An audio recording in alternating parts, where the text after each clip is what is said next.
મહાદેવ કેમ છે વિદ્યાર્થી મિત્રો? મજામાં? લાસ્ટ લેક્ચરમાં આપણે એક અગત્યના ટોપિકની ચર્ચા કરી ગયા, જેનું બેઝિક બેકગ્રાઉન્ડ આપણે જોઈ ગયા હતું વિખંડન વિશે આપણે ચર્ચા કરી ગયા છેલ્લા લેક્ચરમાં. હવે એ વિખંડન પરથી આપણે એટલો તો ખ્યાલ આવે છે કે આવનાર સમયમાં, ભવિષ્યમાં જ્યારે પણ ઉર્જાના વિકલ્પોની, ઉર્જા સ્ત્રોતના વિકલ્પોની ચર્ચા કરવામાં આવે છે, તેમાંથી એક વિકલ્પ તરીકે આપણે ન્યુક્લિયર ઉર્જાનો પણ ઉપયોગ કરી શકીએ છીએ. બરાબર? તો આજે આપણે એ સમજવાનો પ્રયત્ન કરશું કે એ ઉર્જા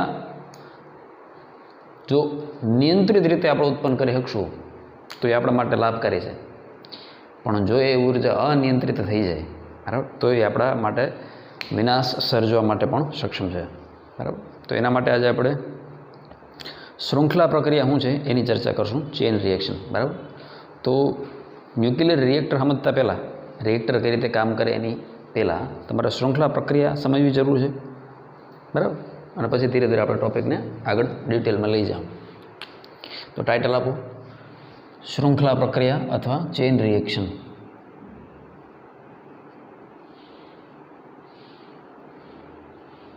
શૃંખલા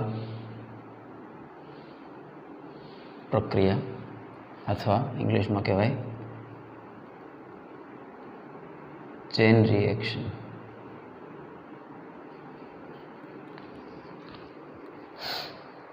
છેલ્લા લેક્ચરમાં આપણે એ જોઈ ગયા કે આપણે 92U235ને જ્યારે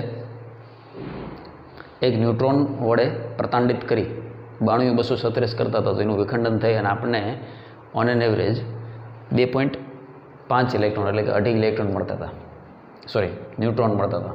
બરાબર? તો એમાં એક વિશિષ્ટ કિસ્સો તમે કીધું 3 ન્યુટ્રોનવાળો, એ 3 ન્યુટ્રોનવાળા કિસ્સાની આજે ચર્ચા કરશો કે જ્યારે એક 92U235નું વિખંડન થાય છે અથવા 92U236નું વિખંડન થાય છે. રાઈટ? તો એમાંથી આપણને એ પ્રક્રિયાના ભાગરૂપે આપણને શું મળે છે? 3 ન્યુટ્રોન મળે છે અને પુષ્કળ પ્રમાણમાં શું મળે છે? ઉર્જા મળે છે. બરાબર? હવે શાંતિથી જોજો. અહીંયા એ તત્વ છે, દાખલા તરીકે 92U235. એના ઇન્ટરમીડિયેટ સ્ટેજ નથી દર્શાવતો, ઊંધું લખાઈ ગયું. બરાબર? એના ડોટર ન્યુક્લિયાઈ શું બન્યા એ બધી ચર્ચા આપણે નથી કરતા. આપણે તો શૃંખલા પ્રક્રિયા શું છે એ સમજવા માટેનો ચાર્ટ બનાવીએ છીએ. બરાબર? એકદમ સિમ્પલ છે, કંઈ છે નહીં એમાં. રાઈટ? 92U235. તમને ખબર છે કે તમે આનો વિખંડન શેના દ્વારા કરો છો? એક ન્યુટ્રોન દ્વારા કરો છો. શેના દ્વારા? એક ન્યુટ્રોન દ્વારા. બરાબર? હવે ન્યુટ્રોનને આપણે એક સિમ્પલ ટપકા વડે દર્શાવશું. શેના વડે? એક ટપકા વડે, ડોટ વડે. તો આના પરિણામ સ્વરૂપ આપણને ખબર છે કે આમાંથી આપણે કેટલા મળ્યા? 3 ન્યુટ્રોન મળ્યા. કેટલા ન્યુટ્રોન મળ્યા બેટા? 3 ન્યુટ્રોન. અને એનું વિખંડન આપણે શેનાથી કર્યું હતું? એક ન્યુટ્રોન વડે કર્યું હતું. એટલે અહીંયા પણ આગળ હું કરી નાખું એક ટપકું. અને એ વાસ્તવમાં શું છે? તો કે આ ટપકા બતાવી બીજું કાંઈ નથી, પણ શું છે? ન્યુટ્રોન. અને ખાસ ધ્યાનમાં રાખજે કે આ ન્યુટ્રોનનું એક ખાસ નામ છે, થર્મલ અથવા ધીમા એટલે કે સ્લો ન્યુટ્રોન. બરાબર? હવે જો આ પ્રક્રિયાને મારે આગળ લઈ જવી છે, બરાબર, આ પ્રક્રિયા એક વાર થાય તો તમને ખબર છે ઘણી બધી ઉર્જા મળે છે. અપ્રોક્સિમેટલી 200 મિલિયન ઇલેક્ટ્રોન વોલ્ટ જેટલી ઉર્જા મળે છે. હે ને? લગભગ 200 મિલિયન અથવા 200 મેગા.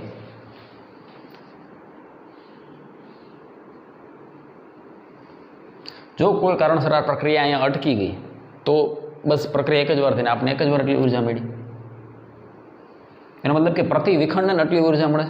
આ જે ઉર્જા મળી એ ક્યાં મળી આપણે? પ્રતિ વિખંડન. તો એક વિખંડન થયું. આ 3 પણ આગળની પ્રક્રિયા કરવા માટે સક્ષમ છે. આ પણ ન્યુટ્રોન જે છે એ ગતિમાન અવસ્થામાં છે. આમની પાસે પણ પુષ્કળ એનર્જી છે.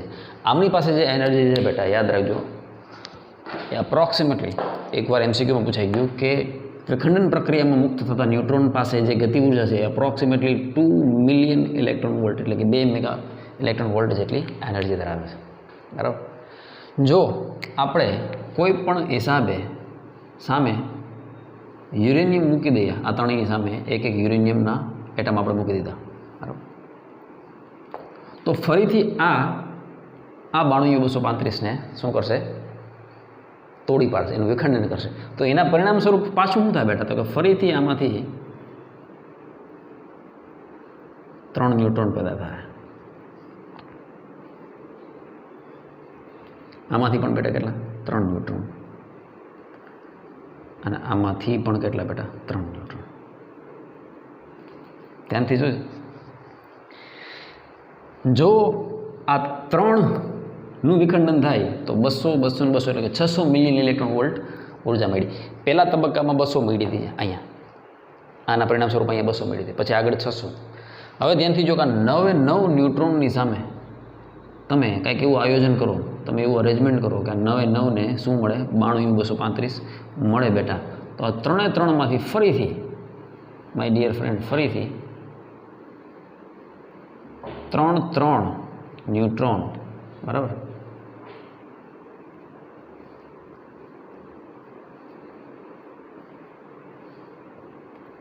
એટલે કે ટોટલ 9 તેરીને 27 ન્યુટ્રોન પેદા થશે. 3 6 9 12 15 18 21 24 27. આની સામે જો ફરીથી 27 એટમને તમે 92U235 ને રાખવા માટે સક્ષમ છો, કારણ કે બેટા લાખો કરોડો અબજો એટમ હોય છે, હે ને, એક સૂક્ષ્મ દ્રવ્યમાં, રાઈટ. તો આપણે એક એટમ રાખવાની વાત છે, એક એટમ. તો તમે જોઈ શકો છો કે જે ઉર્જા હવે મળતી જાય, આ ઉર્જાને દુનિયાની કોઈ પણ તાકાત રોકવા માટે સફળ નથી, કારણ કે આ ઉર્જા તમે વિચાર કરો, એક તબક્કે ખાલી 200 મિલિયન ઇલેક્ટ્રોન વોલ્ટ હતી, પછી એ 3 તબક્કામાં 9 27 81 એ રીતે આગળ વધતી જ જાય છે, આગળ વધતી જ જાય છે. 35 બેજામાં હા કે ના? તો કહેવાનો મતલબ શું છે કે આ જે છે બેટા, અહીંયા મળતી ઉર્જા જે છે એ અનિયંત્રિત ઉર્જા છે. અનિયંત્રિત ઉર્જા ઇંગ્લિશમાં કહેવાય અનકન્ટ્રોલેબલ એનર્જી. અને આ જે છે અણુ બોમ્બ બનાવવાનું સૂત્ર. જો તમે કોઈ પણ હિસાબે, બરાબર, આ પ્રકારની શૃંખલા પ્રક્રિયા કરવા માટે સફળ થઈ જાઓ તો તમે જોઈ શકો છો કે ઉર્જાનો જે દર છે એ ચરઘાતાંકીય રીતે વધે છે. 1 3 9 27 81, હે ને, 3n સંદર્ભમાં આગળ વધતી જાય છે એ પ્રક્રિયા, જેને રોકવી શક્ય નથી. જ્યાં સુધી બધું જ યુરેનિયમ વપરાય નહીં જાય ત્યાં સુધી આ પ્રક્રિયા ઊભી નહીં રહે, સતત ને સતત ચાલુ રહે. તો આ પ્રક્રિયાની મદદથી તમે શું બનાવી શકો? એટમ બોમ્બ બનાવી શકો. તો આ એના માટેનો ફોર્મ્યુલા છે કે એટમ બોમ્બ બનાવવા માટે શૃંખલા પ્રક્રિયામાં કયા પ્રકારની ઉર્જા પેદા કરવી પડે? અનિયંત્રિત ઉર્જા પેદા કરવી પડે. આનું નિયંત્રણ થઈ શકતું નથી, કારણ કે આ શૃંખલા પ્રક્રિયા અટકાવી શકાતી નથી. આ પ્રક્રિયા અટકે ક્યારે? તો કે જ્યારે આ બધા જે ન્યુટ્રોન છે, આ બધા જ ન્યુટ્રોન, એની સામે એક પણ હવે 92U235 ન આવે તો શું થઈ જાય? આ બહાર નીકળી જાય ન્યુટ્રોન અને પ્રક્રિયા અટકી જાય. આ પ્રક્રિયા ચાલુ એટલા માટે રહેતી હતી કે દર વખતે ન્યુટ્રોનની સામે શું આવી જતું હતું? દર વખતે આ ન્યુટ્રોનની સામે શું આવી જતું હતું?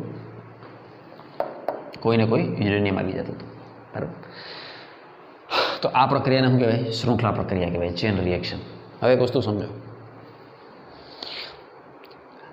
બોર્ડમાં જેટલી આસાનીથી સમજાઈ શકાય એટલી આસાનીથી આ પ્રક્રિયા લેબોરેટરીમાં નથી થતી, હે ને? એટલી આસાનીથી આ પ્રક્રિયા લેબોરેટરીમાં થતી નથી. લેબોરેટરીમાં ચેન રિએક્શન તો બહુ દૂરની વાત છે બેટા. એક રિએક્શન કરવામાં ફીણા આવી જાય.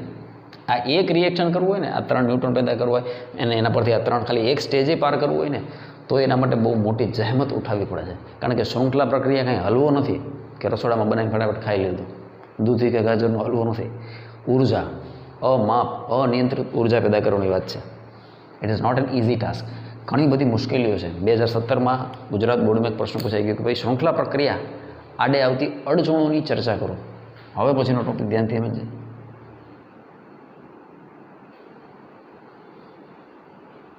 શૃંખલા પ્રક્રિયાની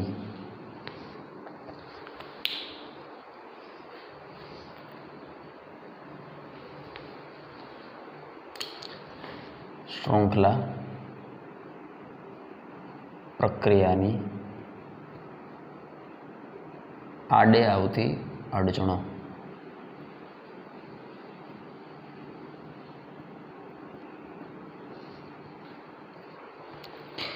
એટમ બોમ્બ બનાવવાનો નુસ્ખો તો આપણે જોઈ લીધો કે ભાઈ ઉર્જાને કોઈ પણ રીતે આપણે શું કરવી પડશે? અનિયંત્રિત કરવી પડશે. હવે ન્યુક્લિયર રિએક્ટર કઈ રીતે કામ કરે એ આમાં શીખવાડ દો, પછી આ મુદ્દાની ચર્ચા કરું.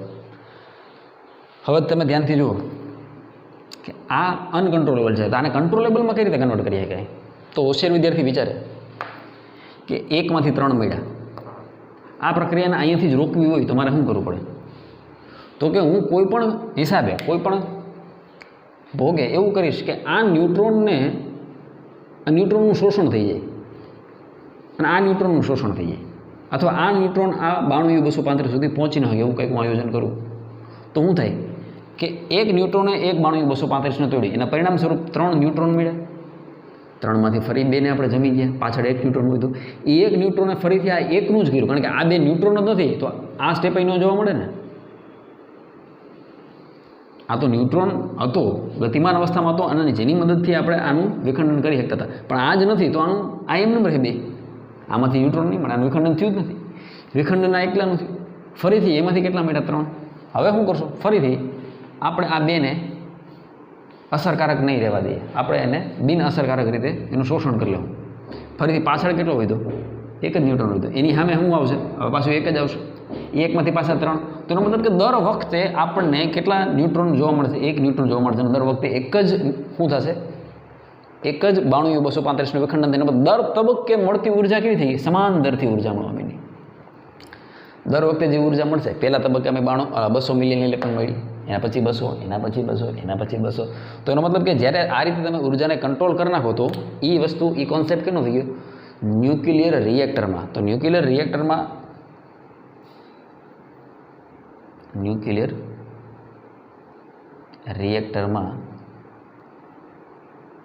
ઉર્જાને નિયંત્રિત દરે ઉત્પન્ન કરવામાં આવે છે. નિયંત્રિત દરે ઉત્પન્ન કરવામાં આવે છે. હવે નિયંત્રિત દર કઈ રીતે કરવું એના માટેની ચર્ચા, મતલબ કઈ રીતે આપણે એને નિયંત્રિત કરી શકીએ એવું શું વસ્તુ છે કે જે ન્યુટ્રોનનું શોષણ કરી શકે, એ ન્યુક્લિયર રિએક્ટરની થિયરીમાં આપણે ભણશું. પણ હવે પહેલાં આપણે શૃંખલા પ્રક્રિયાની આડે આવતી અડચણો જોઈ લઈએ, એટલે એક ટોપિક પૂરો થાય શૃંખલા પ્રક્રિયા, બરાબર. પછી આપણે ન્યુક્લિયર રિએક્ટર અને પછીની થિયરી સ્ટાર્ટ કરશું. સૌથી પહેલી અડચણ તો છે બેટા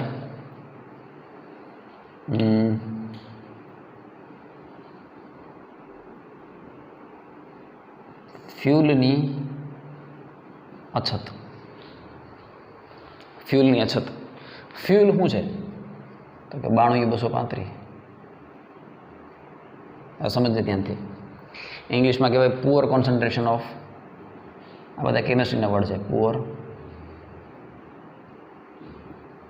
કોન્સન્ટ્રેશન ઓફ 92U235. આ છે ને બેટા ફ્યુલ છે. ફ્યુલ આ શું છે? ફ્યુલ. હું તને ઉદાહરણ આપી તારા મગજમાં ફિટ થઈ જાય. તમને ખબર છે ગલ્ફ કન્ટ્રીઝ, મતલબ કે આ બધા દુબઈ ને સાઉદી અરેબિયા ને બધા મતલબ ગલ્ફ કન્ટ્રીઝ જ્યાં પેટ્રોકેમિકલ મળે છે, જમીનમાંથી જે પેટ્રોકેમિકલ નીકળે ને એ એકદમ ઘટ સ્વરૂપે, કદડો દેશી ભાષામાં કહીએ તો એકદમ ઘાટું હોય, પણ એમાંથી પ્રોસેસ કરીને પેટ્રોલ, ડીઝલ, રાઈટ, અલગ અલગ પેટ્રોકેમિકલ બનાવવામાં આવે છે, બરાબર. તો પેટ્રોલ અને ડીઝલ સીધી રીતે નથી મળતા, એના માટે શું કરવું પડે છે? રિફાઇનરી જોઈએ. ધીરુભાઈ અંબાણીએ નાખી છે ને જામનગરમાં રિલાયન્સ પેટ્રોકેમિકલ. એ શું કરશે? તો કે આ જે કદડો છે એમાંથી અલગ અલગ પેટ્રોકેમિકલ બનાવટ, ઓઇલ છે, પેટ્રોલ છે, ડીઝલ છે, રાઈટ, ગેસ છે, એ બધું અલગ અલગ તારવીને વાપરી શકાય એવા ફોર્મેટમાં લઈ આવશે. તો બોમ્બ બનાવવા માટે અને ન્યુક્લિયર રિએક્ટર બનાવવા માટે 92U235ના રોડ જોઈએ. રોડ એટલે કે સળિયા આ પ્રકારના હોય. જનરલ બનાવટું તને કહું છું, આ પ્રકારના સળિયા હોય અને આની અંદર ભરેલું હોય ફ્યુલ 92U235 આવા.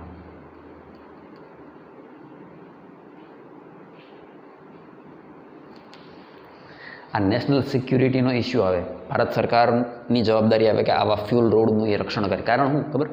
આ ફ્યુલ રોડ એટલે ફ્યુલ રોડ હાથમાં આવી ગયા એનો મતલબ કે તમે કોઈ પણ જગ્યાએ લેબોરેટરીનું નિર્માણ કરી અને અણુ બોમ્બ બનાવી શકો. કારણ કે આ ફ્યુલ મેળવવું જ અઘરું છે. કુદરતમાંથી જે મળી આવે છે ને એ આ છે 92U-238. 92U-238. અને આનું જલ્દી વિખંડન નથી થતું, વિખંડનીય નથી. આ નથી, એવું નથી. આપણી પાસે ટેકનિક નથી આપણે આનું વિખંડન કરી શકીએ. ઇંગ્લિશમાં એના ફાસ્ટ બ્રીડર પ્લાન્ટ કહેવાય. ભારતમાં ધીરે ધીરે એની શરૂઆત થાય. આને ઝડપથી વિખંડન નથી કરી શકતું. વિખંડન ઇઝીલી કેમનું થઈ જાય? 92U-232 હાઈલી રેડિયો એક્ટિવ તત્વ. 92U-235 હાઈલી રેડિયો એક્ટિવ તત્વ અને તરત શૃંખલા પ્રક્રિયા માટે બેસ્ટ સુટેડ મટીરિયલ છે. તો સરકાર અત્યારે તો આ ફ્યુલ રોડ્સ બીજા વિકસિત દેશો પાસેથી મગાવે છે. મારે યર યાદ નથી, પણ એકવાર ભારત સરકારની સિક્યુરિટીમાંથી આની ચોરી થઈ ગઈ હતી. ટૂંક સમયમાં જ પકડાઈ ગયા હતા ચોર. પણ કહેવાનો મતલબ શું છે કે આ સૌથી ઇમ્પોર્ટન્ટ પ્રોપર્ટી છે. શેના માટે? ન્યુક્લિયર રિએક્ટર માટે પણ અને અણુબોમ્બ બનાવવા માટે પણ. જો આ કોઈના હાથમાં આવી જાય તો એ વ્યક્તિ વહેલા મોડા સમયમાં શું બનાવી શકે? ન્યુક્લિયર ઉર્જા બનાવી શકે. એ વાત તો ફાઇનલ છે. સારું, હવે poor concentration of you 92U-235 કેટલું છે? તો કે નેચરમાં, નેચર કુદરતી રીતે જે મળી આવે એ 92U-238, બરાબર. એમાંથી જે ફ્યુલ છે બેટા, એમાંથી ફ્યુલ જેને સીધું હળગાવી શકાય છે એનું પ્રમાણ તો 0.7% જ છે, ખાલી 0.7%. ઉતરેશ ભેજા, ઉતરેશ ભેજામાં 0.7% એટલે શું ખબર? દાખલા તરીકે 1000 kg 92U-235 હોય, 1000 કિલો, તો એમાંથી આના 0.7% એટલે કેટલા થાય? 1000 0.7 એટલે 7/10 અને 1/100, ખાલી 7 kg. વિચાર કરી લે, 1000 કિલો જ્યારે યુરેનિયમ આપણા હાથમાં હોય નેચરલી કુદરતમાંથી જે મળી આવે 92U-238, એમાંથી ખાલી 7 કિલોગ્રામ જ શું નીકળે છે? 92U-235. તો આ 1000 કિલોમાંથી 7 કિલો મેળવવાની પ્રક્રિયા કાંઈ હલવો નથી. કરોડો રૂપિયાનો ખર્ચો થાય તઈએ એમાંથી આ 7 kg મળે. ઉતરેશ ભેજેમાં. તો આપણી માટે એ વસ્તુ કરવી થોડીક ડિફિકલ્ટ છે. કેવી છે? થોડીક ડિફિકલ્ટ છે. તો સૌથી પહેલી અછત તો શૃંખલા પ્રક્રિયા માટે શું છે? તો કે ફ્યુલની અછત છે ભાઈ આપણી પાસે. ફ્યુલ જ નથી તો હું શેનું બનાવો તમે? રેડી? ઓકે, આ યાદ રાખજે કે 92 પૂછાતા નથી આંકડા, ચોપડીમાં આપ્યા નથી, બટ નોલેજ માટે તું યાદ રાખજે, યાદ રહીએ તો બરાબર. પૂછી નાખું.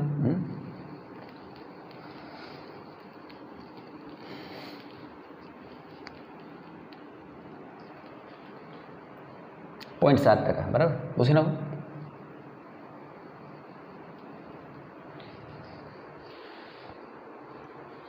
આ તો મેં તને એક રેન્ડમ સેમ્પલ આપ્યો, આવા જ જોયું ને. આ બધા બ્લુ ટપકા છે ને 92U-235. પછી શું થાય ખબર? એક ન્યુટ્રોનને આની અંદર ઘુસાડવાનો હોય, ખાલી એક જ ન્યુટ્રોનને. આ લાખો કરોડો 92U-235 ખાલી એકનું વિખંડન થયું, સમજે, એકનું વિખંડન થયું એટલે એમાંથી 3 ન્યુટ્રોન નીકળ્યા ઝડપથી.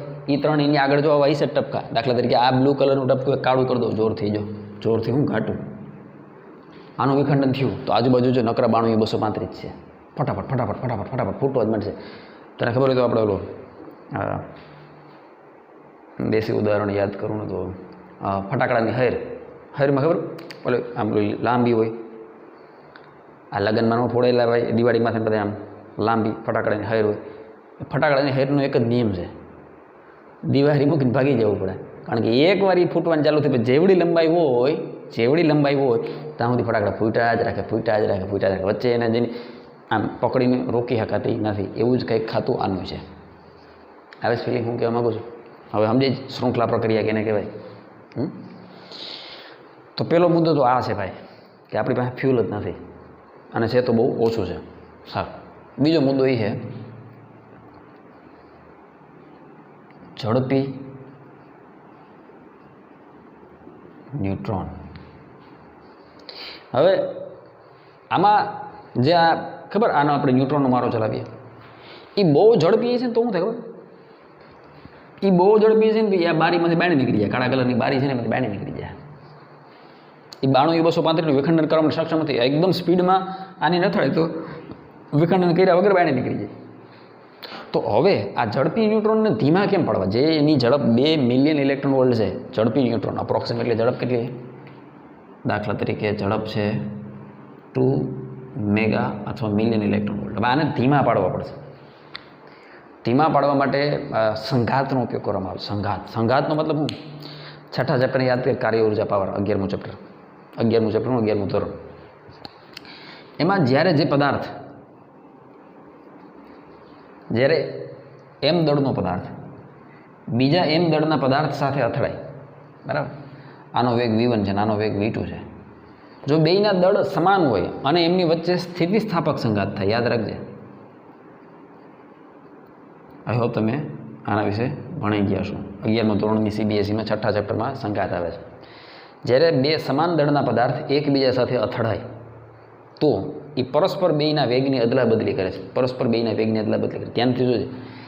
સંઘાત પહેલાં આનો વેગ 10 મીટર પ્રતિ સેકન્ડ છે અને આનો વેગ 1 મીટર પ્રતિ સેકન્ડ છે. ધ્યાનથી જોજે. હવે જ્યારે આ બે એકબીજાને ભટકાય તો સંઘાત પછી આને હું પહેલી બોડી કીધું, આને બીજી બોડી કીધું. તો હવે જે પહેલી બોડી હતી જેનું દળ એમ હતું એનો વેગ 1 મીટર પ્રતિ સેકન્ડ થઈ જાય અને બીજી બોડી જે એમ હતી એનો વેગ હતો એ 10 મીટર પ્રતિ સેકન્ડ થઈ જાય. આ યાદ રાખજે. ઉતરેશ પેજમાં. તો કહેવાનો મતલબ શું છે કે ન્યુટ્રોન જેટલું જ અપ્રોક્સિમેટલી દળ ધરાવતા પદાર્થોની જ્યારે ગણતરી કરવામાં આવે તો લગભગ પાણી છે, પાણીની અંદર હાઇડ્રોજન છે. પાણી છે એનું બોલે હાઇડ્રોજન. તો એનું દળ અપ્રોક્સિમેટલી ન્યુટ્રોનના દળની આડેગાળે છે. એક્ઝેક્ટ હરખું તો નથી પણ આડેગાળે છે. તો એની મદદથી શું થાય ખબર? જ્યારે ઝડપથી આવતા ન્યુટ્રોનને ધીમા હાઇડ્રોજન અથવા પાણી સાથે અથડાવવામાં આવે તો પરિણામ સ્વરૂપ શું થાય? તો કે પાણીને કંઈ ખાસ ફેર નહીં પડે, કારણ કે પાણીનો જથ્થો મોટો છે. પણ અસર એ થઈ કે આ જે ન્યુટ્રોન હતો એ ન્યુટ્રોન ધીમો થઈ ગયો. જે ન્યુટ્રોનની ઝડપ 10 મીટર પ્રતિ સેકન્ડ હતી એ ન્યુટ્રોનની ઝડપ 1 મીટર પ્રતિ સેકન્ડ થઈ ગઈ છે. ઉતરેશ ભેજામાં અહીંયા તમે પાણીનો એક અણુ બતાવ્યો છે, હાઇડ્રોજનનો ખાલી. તો કહેવાનો મતલબ શું છે કે એને કોક ભટકાવવો પડશે, અથડાવવો પડશે. તો યાદ રાખજે, ઝડપી ન્યુટ્રોનની ગતિ ધીમી કરવા માટે જે વસ્તુ વપરાય એને કહેવાય મોડરેટર. NCERT ખોલ, ચોપડીમાં જ્યાં એ શબ્દ દેખાય ત્યાં અંડરલાઈન કરો, ફટાફટ હાલો. આ લખવાની જરૂર નથી.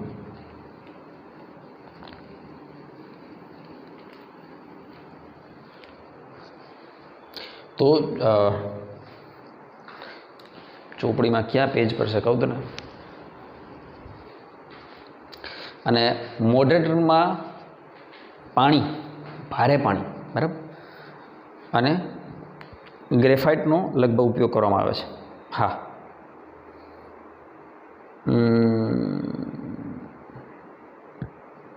પેજ નંબર છે 454માંથી 454 નંબરનું પેજ.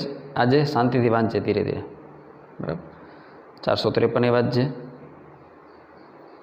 મજા આવશે. બરાબર, 52થી જ આ ટોપિકની શરૂઆત થાય છે, બરાબર. ધીરે ધીરે એ આખો ટોપિક વાંચે. 404 એમાં એક વચ્ચે લખેલું છે રિએક્ટર્સમાં મોડરેટર એવો વચ્ચેનો મુદ્દો છે, બરાબર. અને એમાં અંડરલાઈન કરે છે પાણી, ભારે પાણી અને ગ્રેફાઇટ. આ બધાનો ઉપયોગ મોડરેટર તરીકે થાય છે જે ઝડપી ન્યુટ્રોનને શું કરશે? ધીમા કરશે. તો ન્યુટ્રોનની ઝડપ ઘટાડવા માટે તેને મોડરેટર તરીકે ઓળખાતા તત્વો સાથે અથડાવવામાં આવે છે, જેના પરિણામ સ્વરૂપ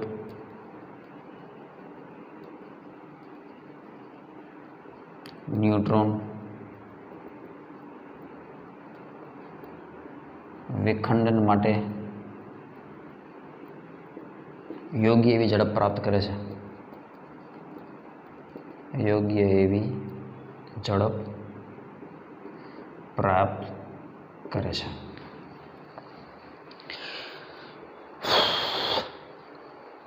ઉતરેશ બેજામાં મોડરેટર તરીકે મોડરેટર તરીકે પાણી, H2O એટલે પાણી, D2O એટલે ભારે પાણી,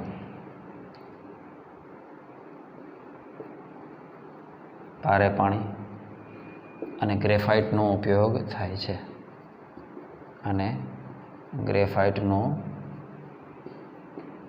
ઉપયોગ થાય છે.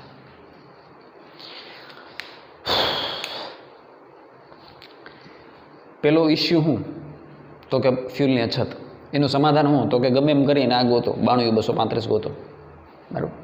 એના માટે ચોપડીમાં એક રિએક્શન આપેલું છે કે એનું અલ્ટરનેટિવ શું, એ સોલ્યુશન હું તમને અત્યારે આને ભેગું જ કીધું. એટલે પ્રોબ્લેમ શું છે એનું સમાધાન શું, પ્રોબ્લેમ શું છે એનું સમાધાન શું. પહેલી મુશ્કેલી એ છે કે ફ્યુલની અછત છે, બરાબર. તો 92-235 જેવો જ એક હાઈલી રેડિયો એક્ટિવ તત્વ છે પ્લુટોનિયમ. પ્લુટોનિયમનું પણ આ જ રીતે દહન થઈ શકે અને એમાંથી આપણને પુષ્કળ પ્રમાણમાં ઉર્જા મળી શકે છે. તો પ્લુટોનિયમ મેળવવા માટેની મેથડ એવી છે બેટા કે જ્યારે અહીં નીચે લખું છું, આનું સમાધાન અહીં નીચે લખું છું. તો જો બીજા કન્ટ્રી પાસેથી, બીજા વિકસિત દેશો પાસેથી તમને ફ્યુલ રોડ સીધા મળે તો એનું પહેલું સમાધાન તો છે જ. જો એ શક્ય નથી તો બીજું સમાધાન શું એમ. તમારી પાસે રૂપિયા છે, અબજો રૂપિયા છે, ખરબો રૂપિયા છે, તો તમે બીજા દેશ પાસેથી 92-235 ફ્યુલ સીધું લઈ લો. અત્યારે આપણે એવું જ કરીએ છીએ ને, પેટ્રોલ ડીઝલ મોંઘું શું કરવા છે, આપણા ભારતમાં મળતું હોય તો મોંઘું હોય ન હોય, બીજી કન્ટ્રી પાસેથી લેવું પડે છે એટલે મોંઘું છે. હા, તો હું કહેતો હતો અલ્ટરનેટ સોલ્યુશન તો કે આપણી પાસે કુદરતમાંથી જે મળી આવે એ શું છે 92-238. ધ્યાનથી જોજો બેટા પ્રક્રિયા. આનું જ્યારે આપણે વિખંડન કરીએ એક ન્યુટ્રોન વડે તો જે તત્વ પેદા થયું બેટા એ કેટલું થાય તો કે 92-239. રેડી. આમાંથી એક બીટા ક્ષય થશે, એક બીટા ક્ષય, બીટા ક્ષય એટલે ખબર ને તને, એક ઇલેક્ટ્રોન કઈ રીતે લખાય -1 E0 આ રીતે લખતા યાદ છે તને. બીટા માઇનસ નહીં લખવાનું, આ રીતે લખવાનું એટલે આપણે ફિલિંગ આવે, જેને ખબર પડે કે આગળ આપણે શું કરશું. કારણ કે નવું તત્વ તો જ તૈયાર થાય ને, નવું તત્વ તો જ તૈયાર થાય. હવે 92-239માંથી તત્વ તો ચેન્જ થઈ ગયું, 92ની જગ્યાએ શું આવી જાય 93 આવી જાય, બરાબર. અને એ થઈ ગયું 39. તત્વ પકડ કે કંઈક એક્સ છે, બરાબર. કોઈ તત્વ એક્સ મળ્યું આપણને. હવે અહીંયા આપણે કર્યું તો શું તો કે બીટા ક્ષય, બીટા માઇનસ ક્ષય કર્યો હતો, બરાબર. એરોની માથે લખવાથી ખબર પડે કે અહીં બીટા ક્ષય થયો એટલે એક બીટા ઇલેક્ટ્રોન મુક્ત થયો, તને ખબર છે. સાથે સાથે શું રિલીઝ થાય તો કે એન્ટી ન્યુટ્રિનો રિલીઝ થાય અને પ્લસ અમુક ઉર્જા રિલીઝ થાય. હવે જે તત્વ તૈયાર થયું બેટા એક્સ, એ તત્વમાંથી ફરીથી, કારણ કે બધા હાઈલી રેડિયો એક્ટિવ તત્વો છે, એમાંથી ફરીથી એકવાર બીટા ક્ષય થાય, બરાબર. તો બીટા ક્ષયમાં તને ખબર છે પરમાણુ દળાંકમાં કાંઈ ફેર નથી પડતો. જો પરમાણુ દળાંકમાં કાંઈ ચેન્જ નથી થતો, મેં તમને ડિટેલમાં સમજાવ્યું છે આલ્ફા બીટા બધું, બરાબર. ખાલી પરમાણુ ક્રમાંકમાં ફેરફાર છે, 92 ને 93 થઈ ગયા તો ફરીથી -1 ઇલેક્ટ્રોન આવ્યો, બરાબર. રેડી. હવે 93ની જગ્યાએ શું થઈ ગયું 94. હવે આ પ્લુટોનિયમ થઈ ગયું, પ્લુટોનિયમ. રેડી. અને 239 ને 239 જ રહ્યા, પ્લસ એન્ટી ન્યુટ્રિનો મળ્યો અને પ્લસ ક્યુ. એમ મજાની વાત કહું, આ ભૂરિયા છે ને, ભૂરિયા મતલબ વિદેશી જે બધા આપણા કરતાં આગળ છે, વિકસિત છે, એ ભૂરિયાઓ પાસે એવી ટેકનિક છે કે જેની મદદથી એ આ 92-238 આ પાણીના ભાવે મળે. આ કદાચ કોઈ પણ દેશમાં મળતું હોય ને તો આ પાણીના ભાવે મળે. રૂપિયા આના હે 92-235ના. હવે એ શું કરે ખબર, આ જો આનો પરમાણુ ક્રમાંક જો 94 PU 239, ધ્યાનથી જોજે. એ ભૂરિયાઓ પાસે એવી ટેકનોલોજી છે કે એ ઘટના આમાંથી એક આલ્ફાનું શું કરશે ઉત્સર્જન કરાવી, એક આલ્ફાનું ઉત્સર્જન કરાવી, આલ્ફા નીકળી ગયો 2He4 નીકળ્યું તો વાહે શું હોય તો મોટા 92માંથી 2 ઓછા થઈ, 94માંથી 2 ઓછા થઈ ગયા 92-235. આવે જ ફિલિંગ. પરમાણુ ક્રમાંક 4થી ઘટી ગયો, 2થી, અને પરમાણુ દળાંક 4થી ઘટી ગયો.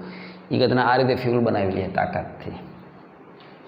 એટલે એની પાસે બધા ખતરા કરવા માટે યુરેનિયમ છે, આપણને મોંઘું પડે. આ રીતે આપણી પાસે જેથી આ ટેકનોલોજી આવી જાય તેથી આપણે એ લોકોની ગણતરી આવી જાય ટૂંક સમયમાં જ, હે ને 20-25 વર્ષમાં આપણે એ સ્ટેજે પહોંચી જાઉં.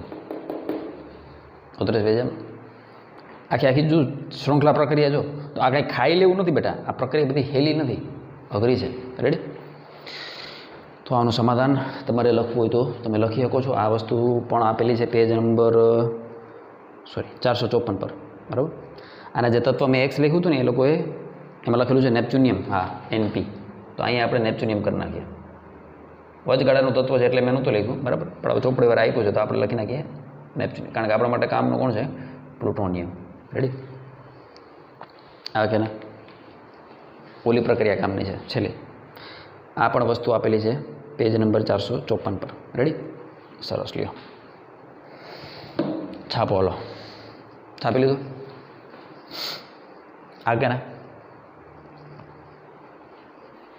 ઓ ભાઈ બંધ. રેડી? 2 મુદ્દા થયા, ત્રીજો મુદ્દો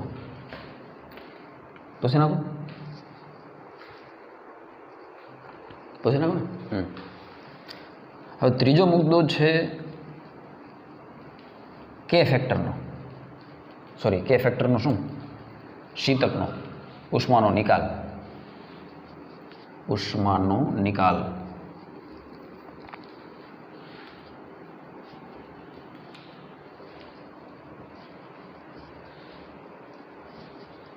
આઈ હોપ છાપી લીધું છે. હા, ઉષ્માનો નિકાલ.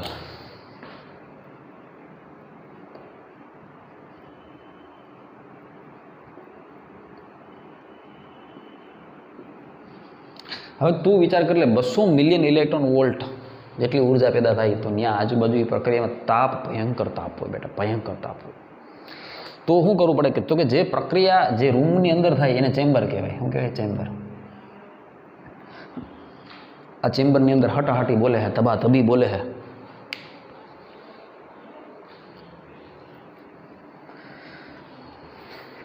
એ રામ,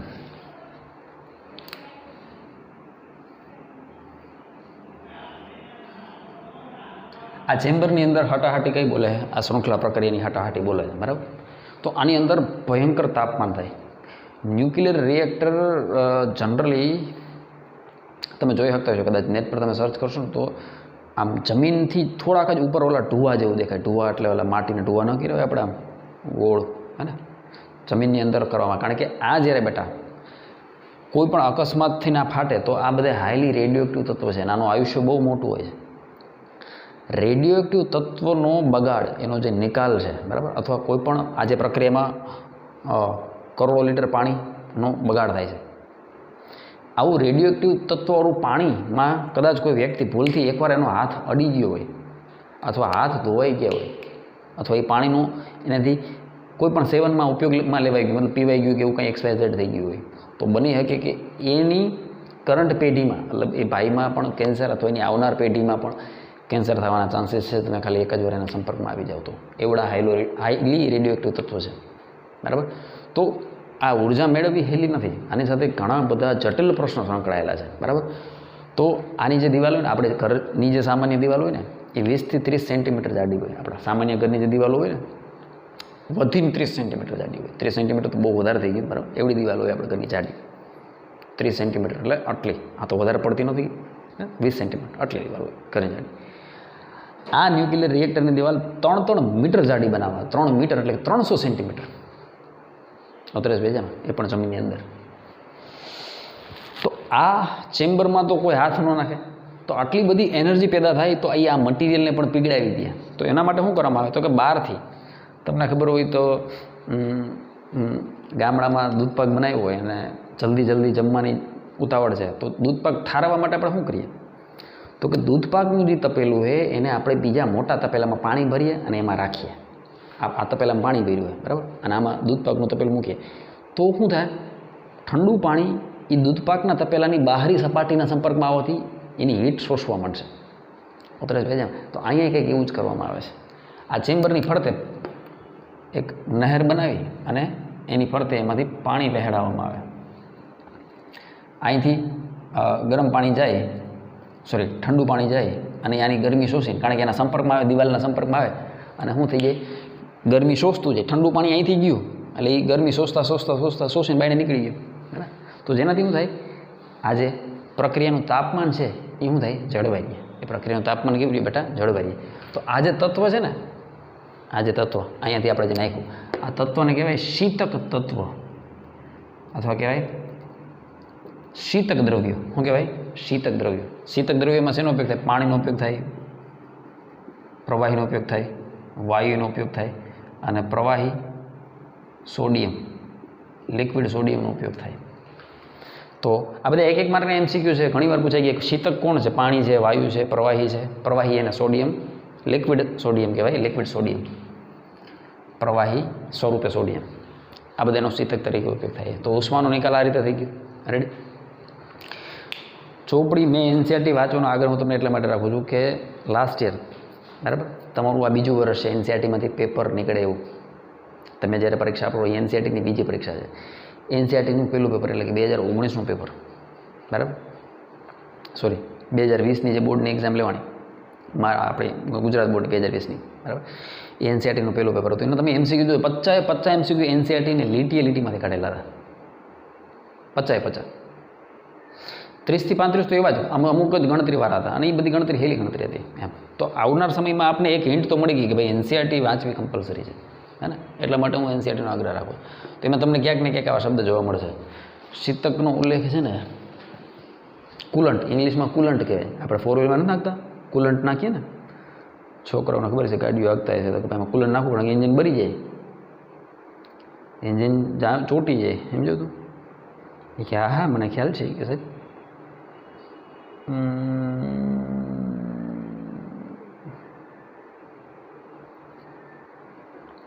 એ છે પેજ નંબર 455 પર.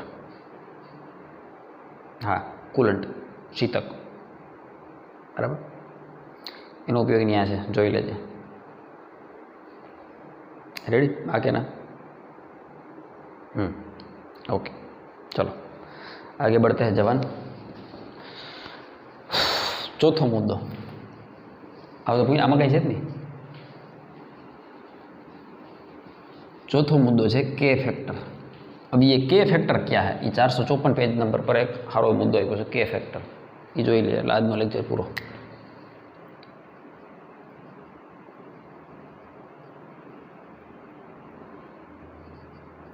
के फैक्टर છે ને બેટા,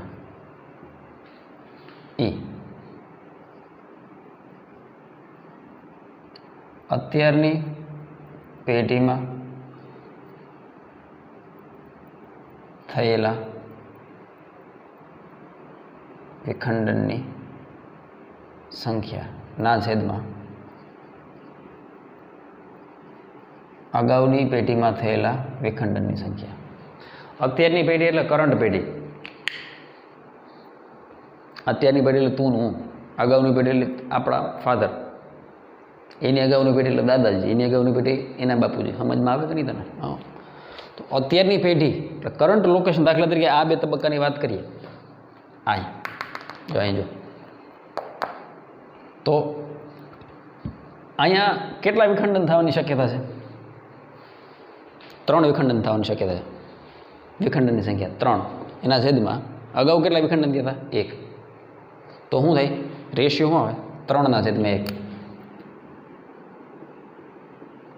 એના પછીની પેઢીની વાત કરીએ, કોઈ પણ બે કન્ઝિક્યુટિવ પેઢી લેવાની, આગલી પાછલી આગલી પાછલી આગલી પાછલી, એ રીતે. એના પછીની પેઢીની વાત કરીએ તો એમાં વિખંડનની સંખ્યા કેટલી થઈ? 9. 9ના છેદમાં આગલી પેઢીમાં કેટલા થયા હતા? કે 3 થયા હતા. તો કે 9 × 3 આવે છે ફિલિંગ? એની આગલી પેઢીની વાત કરો તો આગલી પેઢી 27 થાય, વાહલી પેઢી 9 થાય. એની આગલી પેઢીની વાત કરીએ તો સોરી આગલી પેઢી એટલે 81, એની વાહલી પેઢી 87, સોરી 27. રેડી? દેખાય? 3 3 3 3 3 ઉતરેશ ભેજામાં. તો કે ફેક્ટરનું દર્શાવે કે ભાઈ અત્યારની પેઢીમાં જે વિખંડનની સંખ્યા છે અને એની અગાઉની પેઢીમાં જે વિખંડનની સંખ્યા છે એનો ગુણોત્તર. બરાબર? હવે સાંભળજે. અનિયંત્રિત ઉર્જા માટે હું તને એક નોટ બનાવી દઉં.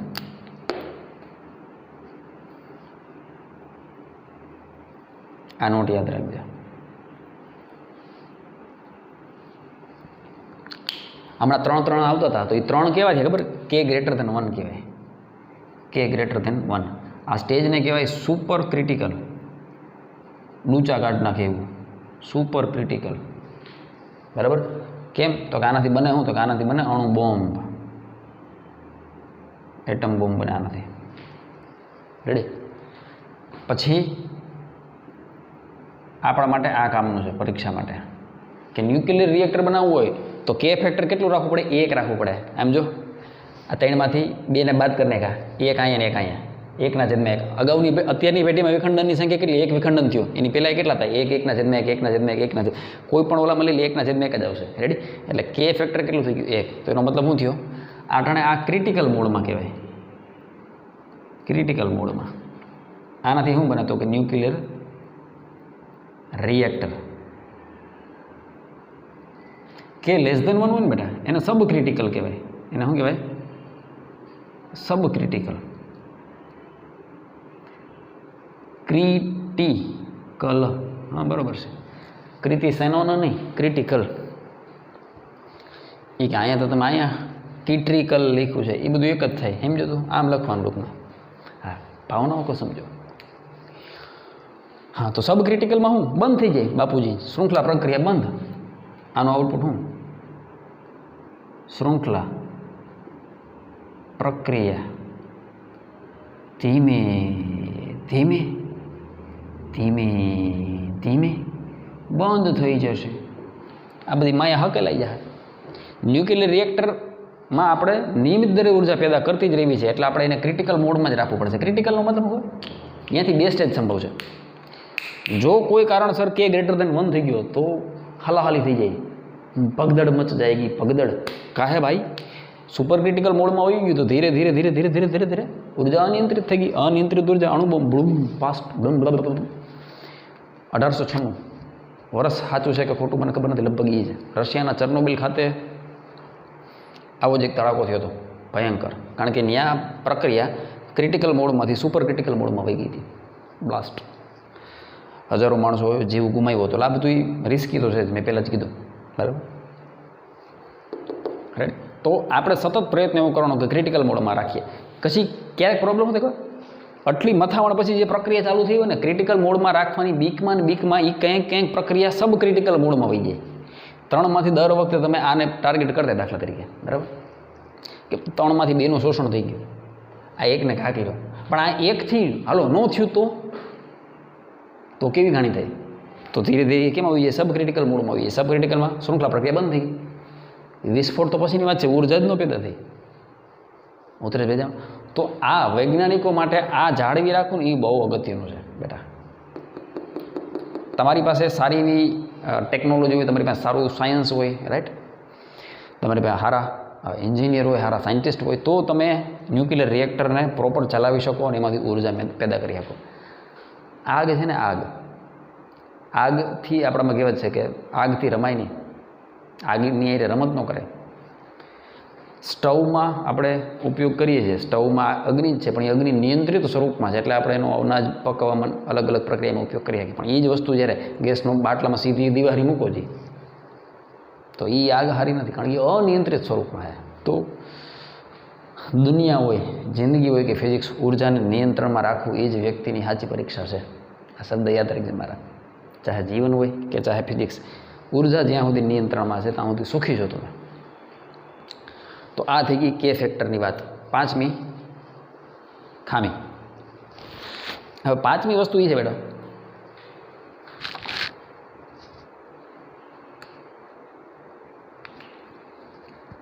કે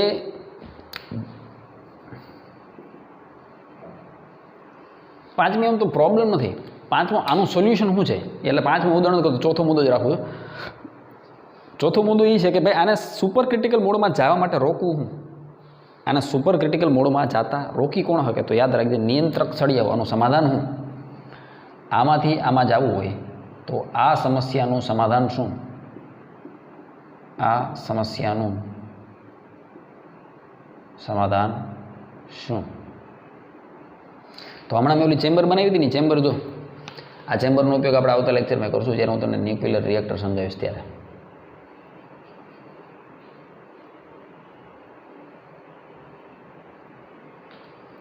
આ 3 જે છે ને એ 92-235 ફ્યુલ રોડ છે, બરાબર? હબી બોલાવે, હટાહટી આમાં બધું શું થાય? વિખંડન થાય. એકમાંથી ન્યુટ્રોન બીજામાં, આમાં બધામાં વિપુલ માત્રામાં ઉર્જા પેદા થાય. હવે સમજો, ધ્યાનથી જોજે.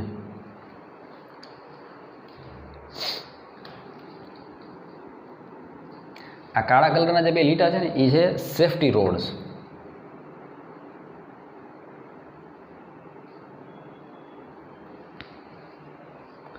રોડ એટલે સળિયો, સેફટી રોડ્સ, અથવા એને ઇંગ્લિશમાં એવું કહેવાય, અલા ગુજરાતીમાં એવું કહેવાય નિયંત્રક સળિયાઓ. આ પૂછ્યું ને આ સમસ્યાનું સમાધાન શું, તો સમાધાન છે નિયંત્રક સળિયાઓ.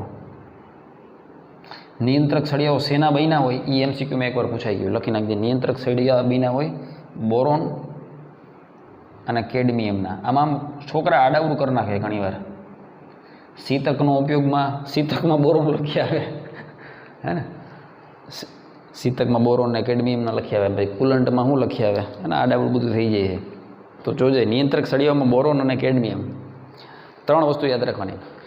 મોડરેટરમાં કોણ આવે? પાણી, ભારે પાણી, ગ્રેફાઇટ, H2O D2O ગ્રેફાઇટ. એ મોડરેટરથી ન્યુટ્રોનને ધીમા કરે. પછી આગળ શું આવ્યું હતું તો કે શીતક, શીતલ નહીં શીતક, કુલંટ. એ શું કરે તો ટાઢું પાડે. ટાઢું કોણ પાડે? પાણી પ્રવાહી છે, વાયુ છે, અથવા લિક્વિડ સોડિયમ પ્રવાહી એના, બરાબર, એ બધા કુલંટમાં આવે. જનરલી પાણીનો ઉપયોગ થાય, જનરલી સસ્તું પડે ને એટલે. અને નિયંત્રક સળિયામાં તો બોરોન અને કેડમિયમ. આની ખાસિયત હું એ લખી લે, એકદમ ડિટેલ નોલેજ.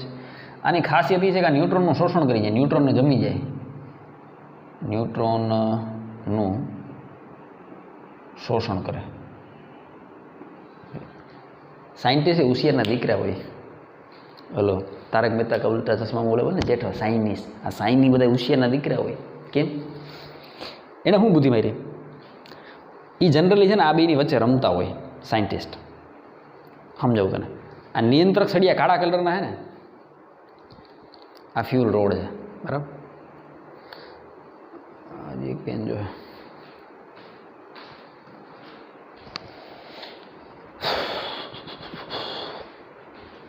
આ 92-235 ફ્યુલ છે, આ ફ્યુલ રોડ, બરાબર. આ બધા શું છે તો કે ફ્યુલ રોડ છે. પ્યોર માલ આપણો 92-235 ફ્યુલ રોડ. રોડ એટલે રોડ તું શું સમજો? રોડ સળિયાની ઇંગ્લિશમાં રોડ કહેવાય, ROD. આપણો રોડ ROAD આવે. મને ખબર જ હતી કે આ તો ખાલી બસ આમ ચેક કરતો હતો કે જો હવે પ્રક્રિયા નિયંત્રિત દરે ચાલે છે તો કોઈ ઇસ્યુ નથી. પ્રક્રિયા અનિયંત્રિત થવા માંડે એટલે કોણ વધવા માંડે? કોણ વધવા માંડે? ન્યુટ્રોનની સંખ્યા વધવા માંડે.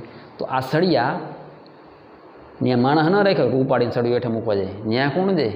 સિંહના મોઢામાં હાથ ન નખાય. આ કંટ્રોલેબલ, મતલબ કે કંટ્રોલ સિસ્ટમ, દાખલા તરીકે ઓટોમેટિકલી નિયંત્રિત થાય, ઓટો ઓપરેટેડ હોય. ઓટોમેટિકલી એને ખબર પડે, કોમ્પ્યુટરમાં લખાઈને આવે કે ભાઈ ધીરે ધીરે ધીરે ન્યુટ્રોનની સંખ્યા વધે છે, તમારું રિએક્ટર સુપર ક્રિટિકલ મોડમાં જવા માંડે, આપોઆપ આ સળિયા નીચે આવશે.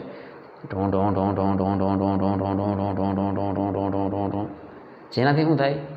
વધારાના ન્યુટ્રોન છે, હે ને, એમાંથી મોટાભાગના શોષણ પામશે. પછી પાછો કોમ્પ્યુટરમાં ડેટા આવે કે ભાઈ હવે તમારું કોમ્પ્યુટર છે, કોમ્પ્યુટર હું રિએક્ટર છે, એ સુપર ક્રિટિકલી બદલે ધીરે ધીરે સબ ક્રિટિકલ તરફ જવા માંડ્યું. કે એટલે આપોઆપ પાછા હું આ બહાર મંડ્યા પાછી પ્રક્રિયા ક્યાં આવી ગઈ? ક્રિટિકલ મોડમાં આવી ગઈ. રેડી? આપણે ખબર છે આ આવું ક્યારે પોસિબલ થાય તો કે ન્યુટ્રોન ફટાફટ વધવા માંડે છે, આગળ પછી એક પછી 92-235 વિખંડન કરવા માંડે. તો ન્યુટ્રોનને રોકો એટલે આપોઆપ અટકી ગયું ને. 92-235 રોકવા નથી, રોકવાના ન્યુટ્રોનને. રેડી? તો આ સળિયા એ જ્યારે કોમ્પ્યુટર એને ડેટા આપશે, બરાબર, હાઈફાઈ કોમ્પ્યુટર બધા એ ડેટા આપે એને કે ભાઈ તમારું ધીરે ધીરે સુપર ક્રિટિકલ મોડમાં એટલે આપોઆપ શું થાય? સળિયા નીચે આવે. પાછું જો 1 કરતાં ઓછું થઈ જાય અથવા એક જેટલું થઈ જાય બસ તો અટકી ગયા. હવે જો 1 કરતાં ઓછું થઈ ગયું તો પાછા ઉપર મળશે. આવે આપોઆપ ન્યુટ્રોનની સંખ્યા વચ્ચે પાછું ઉર્જા વધી ગઈ. તો આ રીતે ચોથી સમસ્યાનું સમાધાન આ રીતે કરી શકાય. તો આ યાદ રાખજે, પરીક્ષામાં પૂછી શકાય કે કે બરાબર ઇક્વલ હોય તો ઉપયોગ શું થાય, અને મોડનું નામ હોય તો કે ક્રિટિકલ. ક્યાં વપરાય? ન્યુક્લિયર રિએક્ટરમાં કેનું મૂલ્ય 1 હોવું જરૂરી છે. અણુબોમ્બ બનાવવો હોય તો કે ગ્રેટર દેન 1 થઈ જાય. પ્રક્રિયા બંધ કરી દેવી છે તો સબ ક્રિટિકલ કે લેસ દેન 1 વાર્તા થઈ ગઈ પૂરી. હા કે ના? સારું લ્યો. તો આ બધા હતા મુદ્દા. હવે તમારી રેફરન્સમાં તમને જે ક્વેશ્ચન આપ્યું એ ક્વેશ્ચન પ્રમાણે તમારે મુદ્દા લખવાના આ રીતે, બરાબર. એમાં એટલું બધું ડિટેલમાં નહીં આપ્યું પણ એમાં જે આપ્યું હતું અને વાંચી તો તને સમજાય. એની 2 લાઈનને અહીંયા 4 લાઈન કરી અને બોલીને મેં સમજાવ્યું હોય તો તારે બધું યાદ રાખવાનું કે સાહેબ ક્યાં ફ્લોમાં સમજાવ્યું હતું. આજ ત્યાં બધું લખવું એ જરૂરી નથી. આ તો તારી સમજણ માટે છે બેટા, નોલેજ કહેવાય એને, નોલેજ. પરીક્ષામાં માર્ક લેવા માટે ચોપડીમાં જેમ લખ્યું એમ છાપી નાખવાનું. બસ વાર્તા પૂરી થઈ ગઈ. રેડી. આવતા લેક્ચરમાં આપણે ન્યુક્લિયર રિએક્ટરની આકૃતિમાં આપી છે 456માંથી 55 કે 56માંથી 55 પેજમાંથી. ન્યુક્લિયર રિએક્ટર એ વાંચજે તને હવે ઓટોમેટિક સમજાઈ જાય, મારી ગેરંટી. આટલું સમજ્યા પછી આમાં ધ્યાન પડ્યું હોય તારું, તને ખબર પડી જાય તો ન્યુક્લિયર રિએક્ટર કેમ કામ કરે તને ઓટોમેટિક સમજાઈ જાય. બાકી હું આવતા લેક્ચરમાં સમજાવીશ. રાઈટ. તો આ વિડીયોમાં શુદ્ધ રાખશું. મહાદેવ.